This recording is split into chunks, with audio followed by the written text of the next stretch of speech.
ఈనాటి సమాజంలో క్రైస్తవ బోధకులుగా పిలువబడుతూ వారి యొక్క బోధలో క్రీస్తు బోధే లేకుండా చేసి ఆత్మలను నిర్వీర్యం చేస్తూ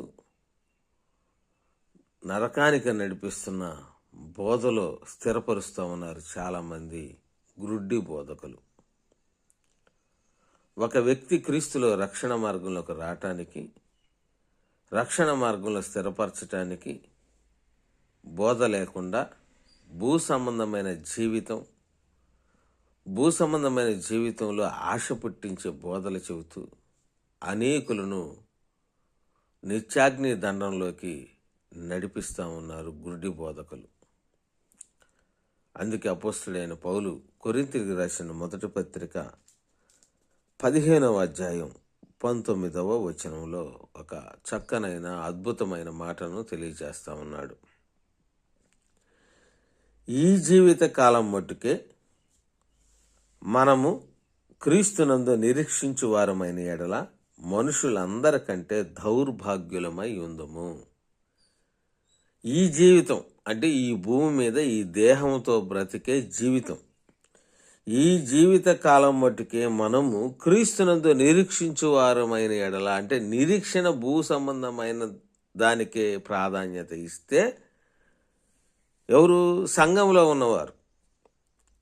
మనుషులందరికంటే అంటే సంఘానికి వెలుపల ఉన్నవాళ్ళు వాళ్ళకంటే దౌర్భాగ్యులమై ఉందము. చూడండి, ఉద్యోగం ఇస్తాడు, ప్రభుని నమ్ముకోండి అమ్మ.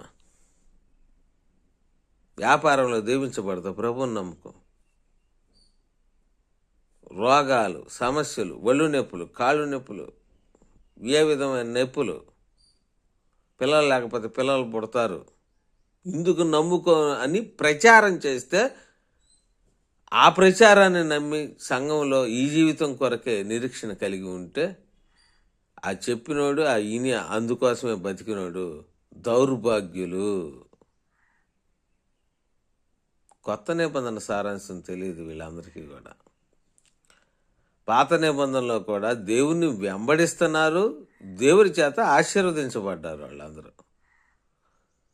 దేవుని మాటకు ప్రాధాన్యత ఇచ్చారు. ఆశీర్వాదం కొరకు దేవుని వెంబడించాల. పాత నిబంధనలో దేవుని వెంబడించారు గనక ఆశీర్వదించబడ్డారు.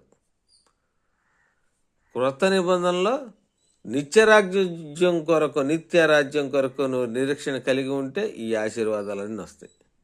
అందుకే ఏమి తిందమో, ఏమి త్రాగుదమో, ఏమి ధరించుకుందామో అన్యుల వల్ల ఆలోచించక ఇంకా ఆ వ్యవహారమే నీకు ఆడొద్దు. నువ్వు రోగంతో బాధపడుతున్నా దేవుని కొరకు బ్రతకాలని ఆశ అతనిలో పుట్టించే బోధ ఉండాలి నీ కాడ.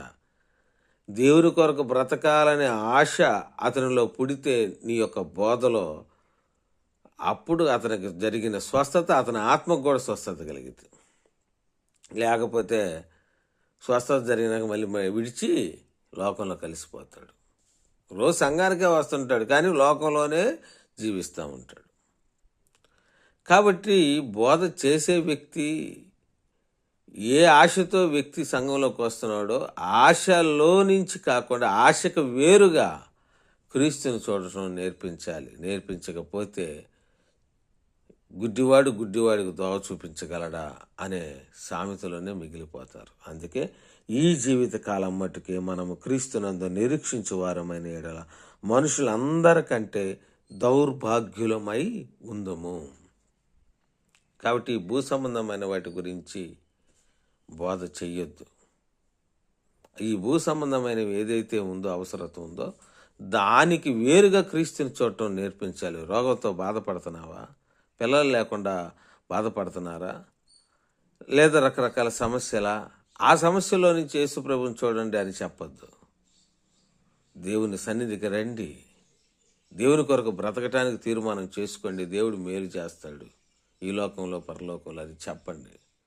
వాళ్ళని క్రీస్తులో స్థిరపరచండి, ఉన్నతమైన మహాలోకానికి వారిని నడిపించండి తెలియజేస్తూ దేవుడి కొద్ది మాటలు దీవించునుగాక. ఆమెన్.